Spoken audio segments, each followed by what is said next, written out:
ओम अग्निमीळे पुरोहितं यज्ञस्य देवमृत्युजं होतारं रत्नधातमं सर्वेषां छात्राणां हार्दिकं स्वागतम वंदनम अभिवंदनम। स्वागत है आप सभी का हमारे इस चैनल स्टडी कैपिटल में। मैं आचार्य मानस माधव आप सभी के लिए लाया हूँ सीयूटी एमए संस्कृत बैच। तो आज जैसा कि आप सभी जानते हैं कि हमारे स्टडी कैपिटल चैनल में सभी विषयों की तैयारी कराई जा रही है। तो इस 2024 के सीयूटी बैच में हम आपके लिए लाए हैं एमए संस्कृत का बैच। तो अगर अभी तक आपने कोर्स ज्वाइन नहीं किया है और अगर आप भी चाहते हैं कि आपके जो एमए है वह किसी एक उच्चतम विश्वविद्यालय से हो, तो आप सभी लोग अपनी तैयारी को प्रशस्त बनाने के लिए हमारे ऐप पर विजिट कर सकते हैं और कोर्स परचेज कर सकते हैं। तो चलिए आगे बढ़ते हैं आज की कक्षा की ओर। तो आज की कक्षा का शीर्षक है व्याकरण शास्त्र का परिचय।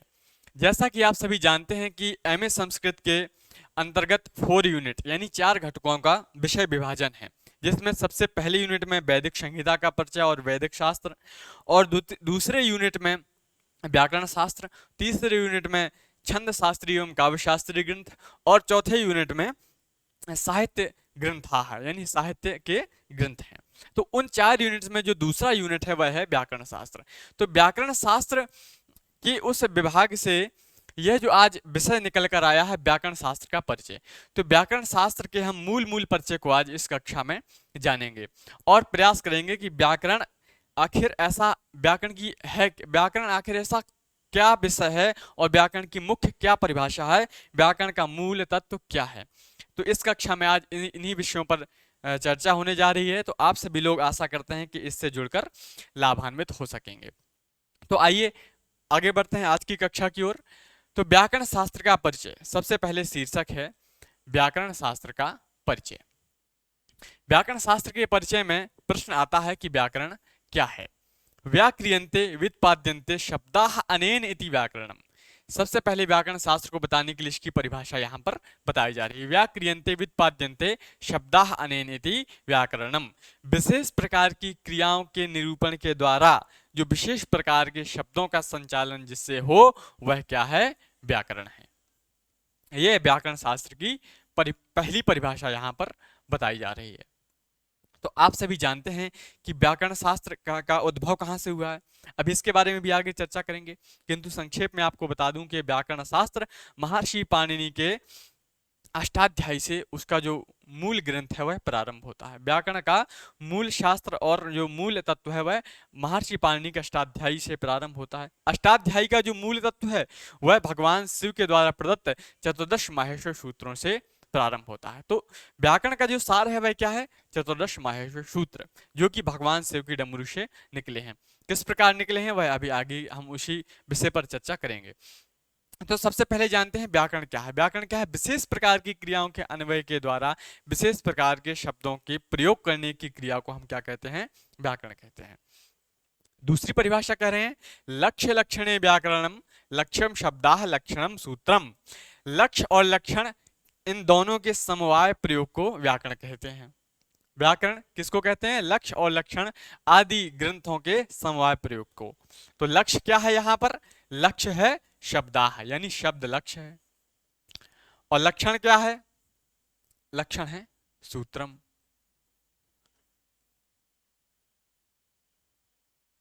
लक्ष्य किसको कहा गया, शब्द को, और लक्षण किसको कहा गया, सूत्र को। तो इन दोनों के जो समवायीकरण जो संबंध है उसके द्वारा जो एक शास्त्र जिसको निरूपण करता है वह है व्याकरण।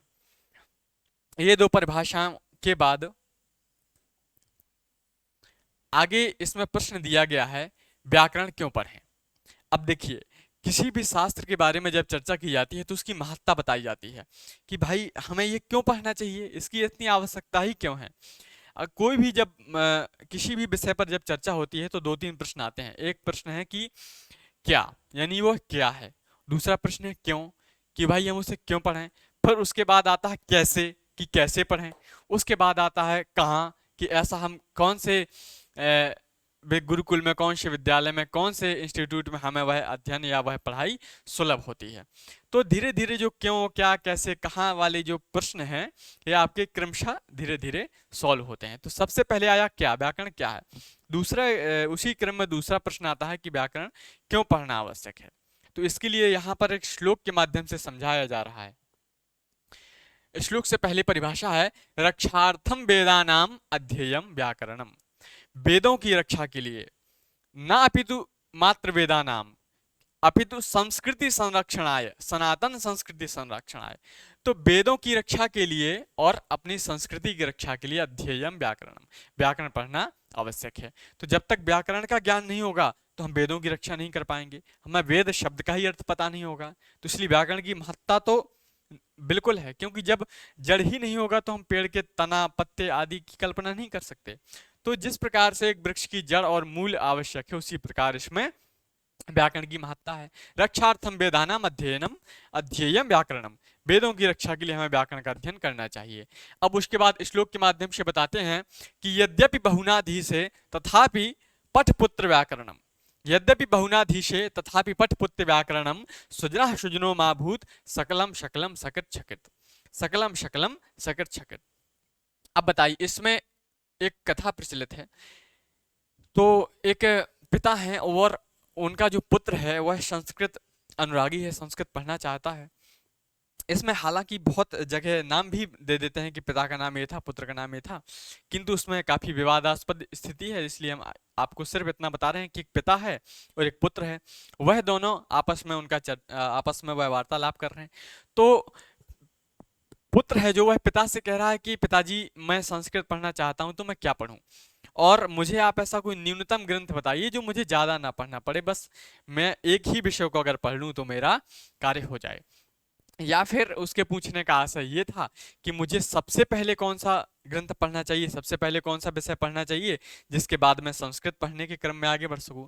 तो पिताजी कहते हैं कि यद्यपि बहुनाधीसे, यद्यपि यदि तुम बहुनाधीसे, अधीस यानी ग्रहण करने अर्थ में, यदि तुम बहुत नहीं पढ़ सकते, यद्यपि बहुनाधीसे पठ पुत्र तथापि व्याकरणम, तो कम से कम व्याकरण ही तो पढ़ लो। यद्यपि बहुनाधीसे, यदि तुम बहुत अधीश नहीं, बहुत ग्रहण नहीं कर सकते, तो पठ पढ़ो, पुत्र हे पुत्र तुम क्या पढ़ो, व्याकरणम। यद्यपि बहुनाधीसे से पठ पुत्र तथापि व्याकरणम, अगर तुम बहुत नहीं पढ़ सकते तो कम से कम व्याकरण पढ़ो। क्यों? क्योंकि स्वजनः स्वजनो मा भूत, एक शब्द है स्वजन और एक शब्द है स्वजन, इन दोनों में अंतर देख पा रहे हैं आप? इन दोनों में स्पष्ट रूप से अंतर है कि एक में तालव्य शकार है और एक में दंत सकार है। तो एक है स्वजन और एक है स्वजन। तो जब अब जो व्याकरण पढ़ा होगा वह इसमें भेद कर पाएगा कि एक स्वजन है और एक स्वजन है। तो इन दोनों में अंतर क्या है? स्वजनः स्वजनो मा भूत, इस स्वजन का अर्थ क्या है? कुत्तों का समूह है। स्व यानी स्वान यानी कुत्ता, और स्वजन स्व यानी अपना, स्व यानी अपने अर्थ में, तालव दंत सकार के प्रयोग में, और तालव्य सकार के प्रयोग में यानी स्वान अर्थ में, और दंत सकार के प्रयोग में अपने अर्थ में। तो स्वजन यानी अपना परिवार, अपने परिवार के लोग। तो एक सकार के प्रयोग होने से जहां पर कुत्तों के समूह का अर्थ हो रहा है, वहीं पर दूसरे सकार का प्रयोग होने पर अपने परिवार के स्नेही जनों के वाची होने का प्रयोग हो रहा है। तो यह अंतर आप कब कर पाएंगे? जब आप व्याकरण पढ़े होंगे। तो सुजना सुजनो मा भूत सकलम शकलम सकृत सकृत। अब दूसरा है शकलम और दूसरा है शकलम। देखिए दोनों शकलम में भी अंतर है, एक में दंत सकार है और एक में तालव्य शकार है। दोनों के अर्थ में भी बहुत जमीन और आसमान का अंतर है। इस सकल का अर्थ हो गया शकलम यानी संपूर्ण, सकल, सकल संसार में व्याप्त यानी सारे संसार में। और दूसरा जो शकल है इसका अर्थ हो गया विष्ठा। तो बताइए, एक सकार के भेद होने से उनके अर्थ में जब भेद हो रहा है, तो ये भेद हम कब कर पाएंगे? जब हमें व्याकरण का ज्ञान होगा। तो हे पुत्र, यद्यपि बहुनाधि से अगर तुम ज्यादा नहीं पढ़ सकते हो तो पठ पुत्र तथापि व्याकरणम, कम से कम व्याकरण पढ़ लो। क्यों? क्योंकि सकलम स्वजनो स्वजनो मा भूत सकलम सकलम सकृत सकृत, कम से कम तुम स्वजन और स्वजन में अंतर तो कर पाओ, सकल और शकल में अंतर तो कर पाओ। और तीसरा दे रहे हैं उदाहरण सकृत।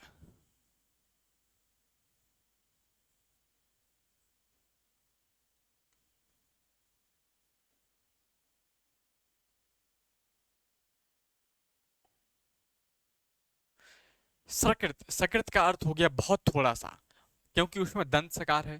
सकृत यानी थोड़ा सा, और सकृत, सकृत यानी एक विष्ठा या एक खाद्य पदार्थ है, प्याज विशेष, तो उसको सकृत कह देते हैं।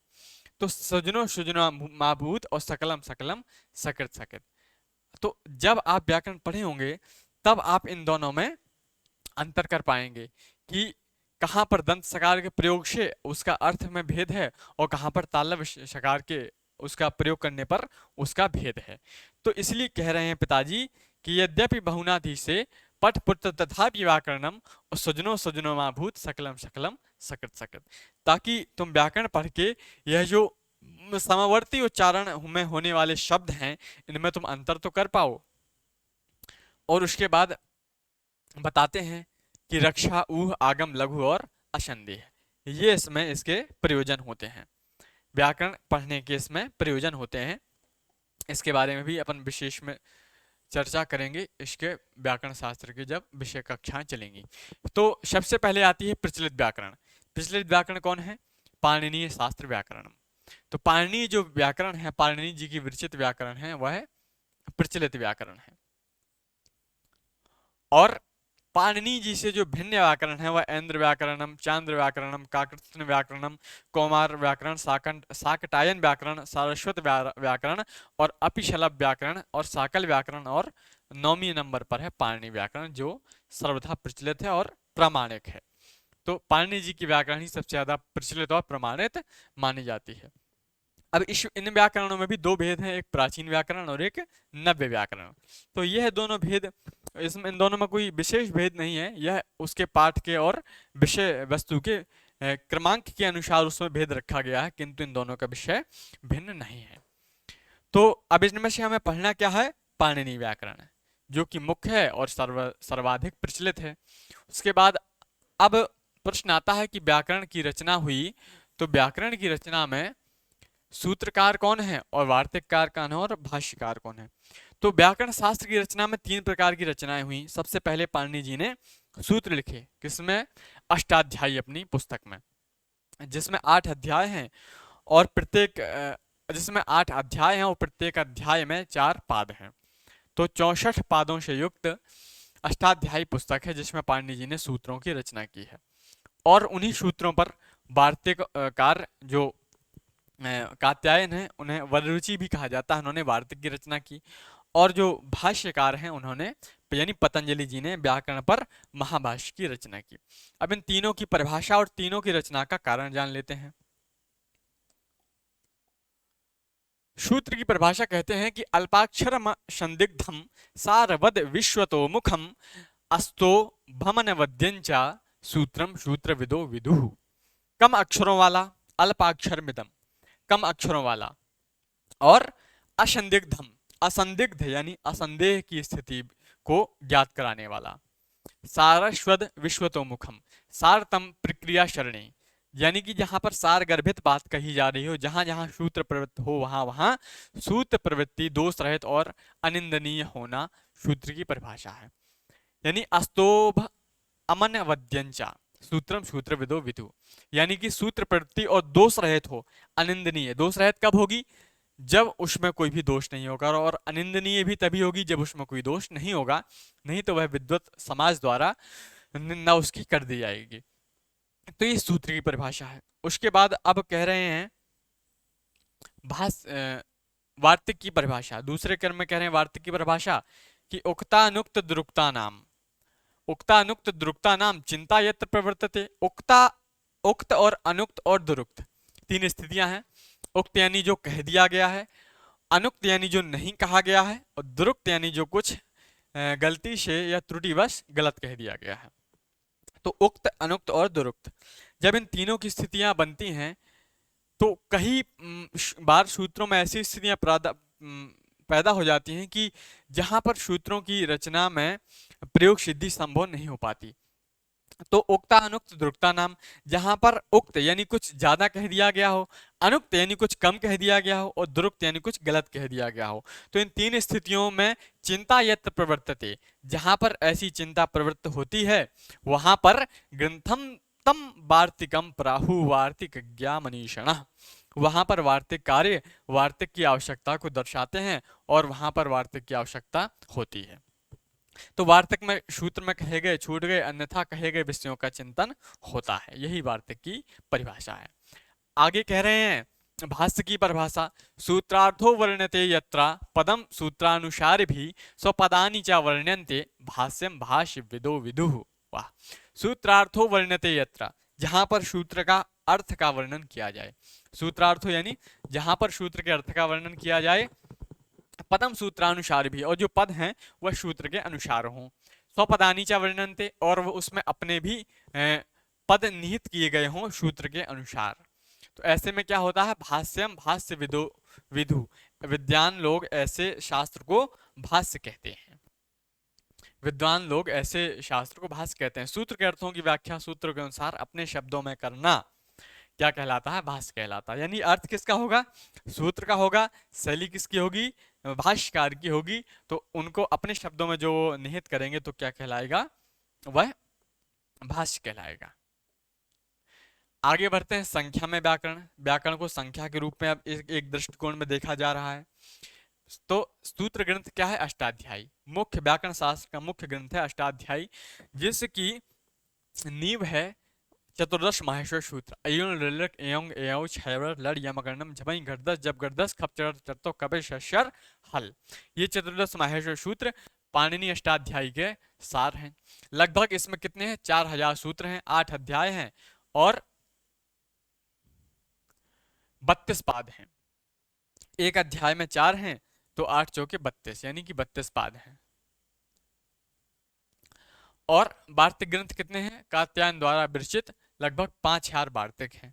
वार्तिक ग्रंथ में लगभग 5000 वार्तिक हैं और भाष्य ग्रंथ में लगभग 84 आहनिक हैं। भाष्य ग्रंथ में आहनिक होते हैं जिसमें कि लगभग 84 आहनिक हैं। और इसी क्रम में आगे 2000 इसमें धातुएं हैं। सिद्धांत कौमुदी में 4000 सूत्रों की व्याख्या है और लघु सिद्धांत में 1275 सूत्रों की व्याख्या है।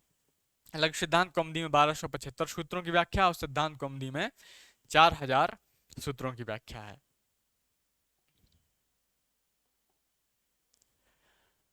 अब यहां पर सूत्र की परिभाषा बताई जा रही है।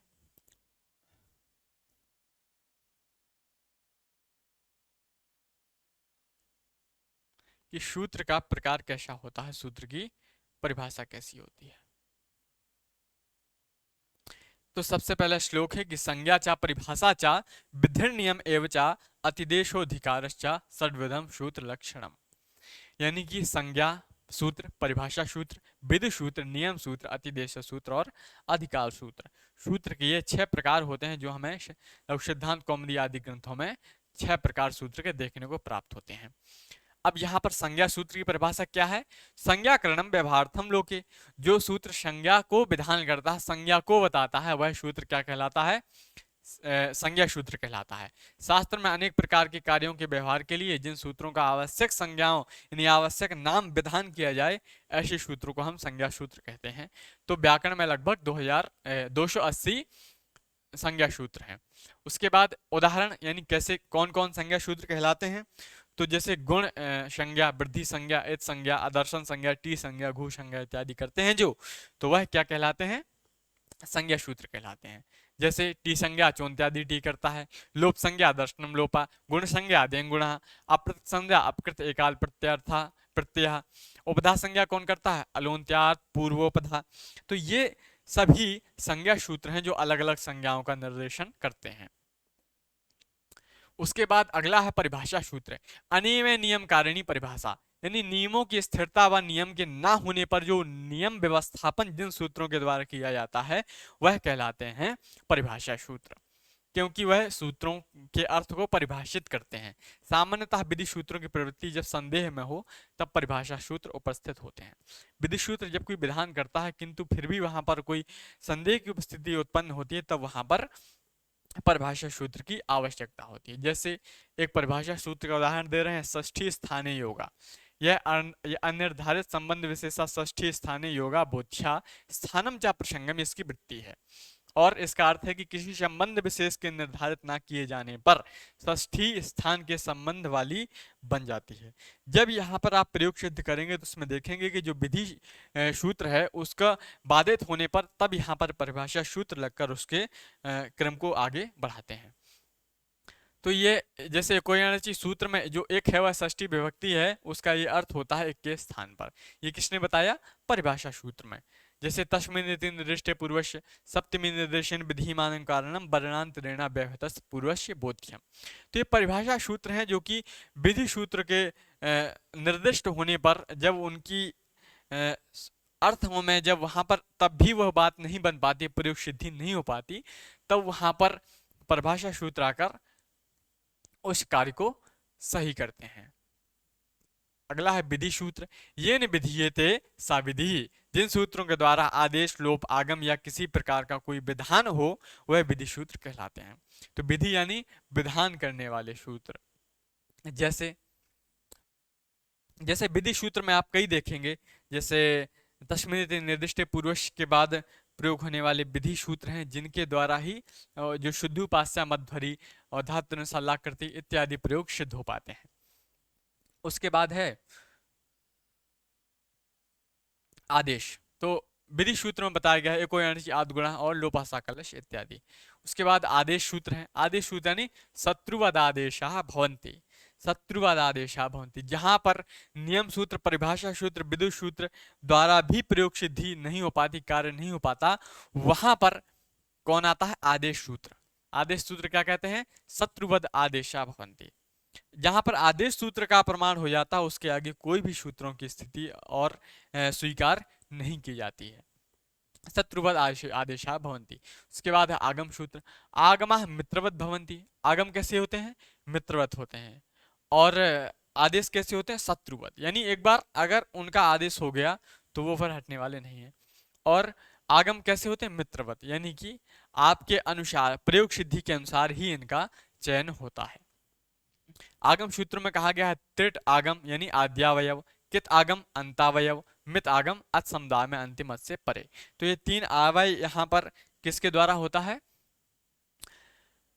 आगम सूत्रों के द्वारा होता है। और आगम का जो प्रवृत्ति है वह कैसी है? मित्रवत है। उसके बाद है नियम सूत्र। नियम सूत्र कहते हैं कि नियमन्ते निश्चीयन्ते प्रयोगा अनेन इति। जो अपने नियमन के कारण, जो अपने नियमन के द्वारा एक निश्चित प्रयोग की अवधारणा को सिद्ध करते हैं वह कौन है? नियम सूत्र है। जैसे जिस सूत्र के द्वारा पूर्व सिद्ध नियम को पुनः कहा जाता है उसे नियम सूत्र कहते हैं। सिद्ध होते हुए भी उसी का पुनः कथन विशेष नियम को दर्शाता है। उदाहरण पति समास एवं एच इघ्र स्वादेश इत्यादि। ये सब पहले से जो नियमन किया जा चुका है उसको ही पुनः स्थापित करने के लिए नियम सूत्रों का प्रयोग होता है। अतिदेश सूत्र में कह रहे हैं कि अतस्मिन तद्धर्मारोपः, किसी में एक उक्त धर्म ना होते हुए उसमें धर्म का आरोप करना।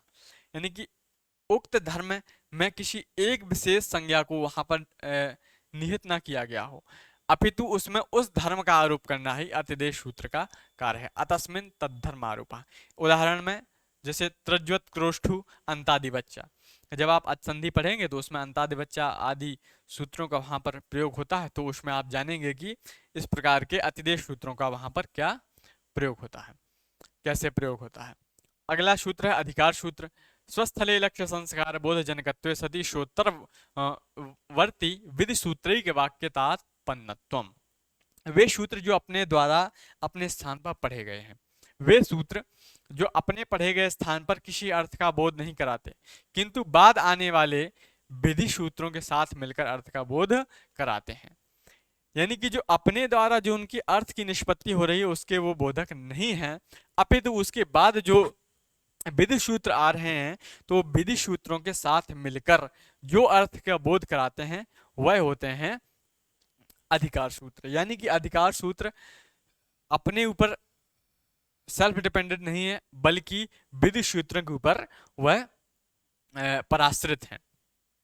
तो उदाहरण में जैसे प्रत्यय, परश्च, धातु, कारके आदि, यानी कि ये सब जब विधि सूत्र का नियमन होता है तभी इनका नियमन प्रभावी होता है। अधिकार के प्रकार सिंहावलोकन, मंडूक, मंडूकल प्रति और गंगा प्रवाह, ये तीन इस अधिकार सूत्रों के प्रकार हैं। तो इतने विस्तार से इन्हें को जानने की आवश्यकता तो नहीं है।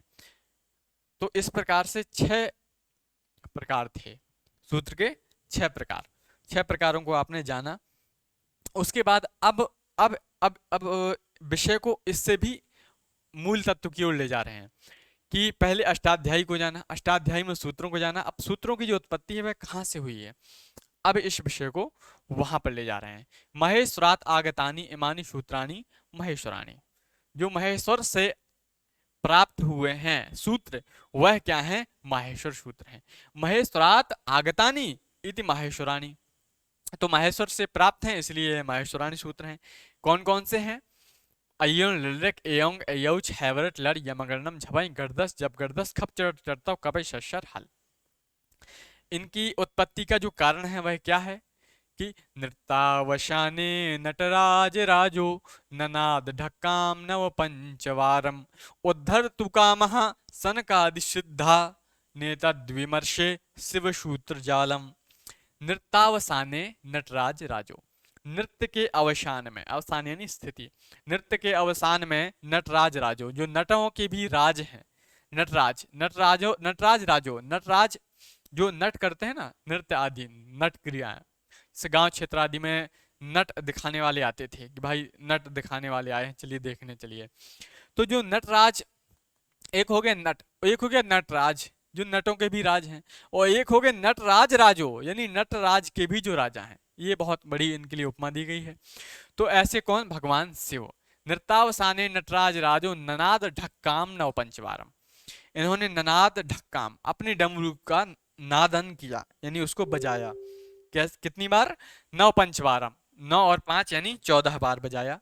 उद्धर तुकामः सनकादि सिद्धा, क्यों बजाया, उद्धर तुकामः सनकादि सिद्धा, सनकादि आदि सिद्ध ऋषियों मुनियों द्वारा, सनक सनंदन सनातन सनत कुमार, जो ये सनकादि ऋषि हैं, इनके द्वारा जब महादेव से प्रार्थना की गई कि हे महादेव, संसार की जो मानव जाति है उसकी भाषा शैली को, उसके विकास के लिए आप कुछ कृपा करिए, तभी आगे चल के जो मानव जाति है वह अपनी वाणी को एक ध्वनि और शब्दों का रूप दे पाएगी। तो जब ऐसी प्रार्थना की गई तो उद्धर तुकामा सनकादि सिद्धा नेतद विमर्श शिव सूत्र जालम, तब वहां पर भगवान शिव ने 9 और 5 यानी 9 5 14, 9 5 वारम, 14 बार अपने डमरू का वादन किया और विमर्श शिव सूत्र जालम, और उन्हीं डमरू के नाद से जो 14 वर्ण प्राप्त हुए वह हैं माहेश्वर वर्ण यानी माहेश्वर सूत्र।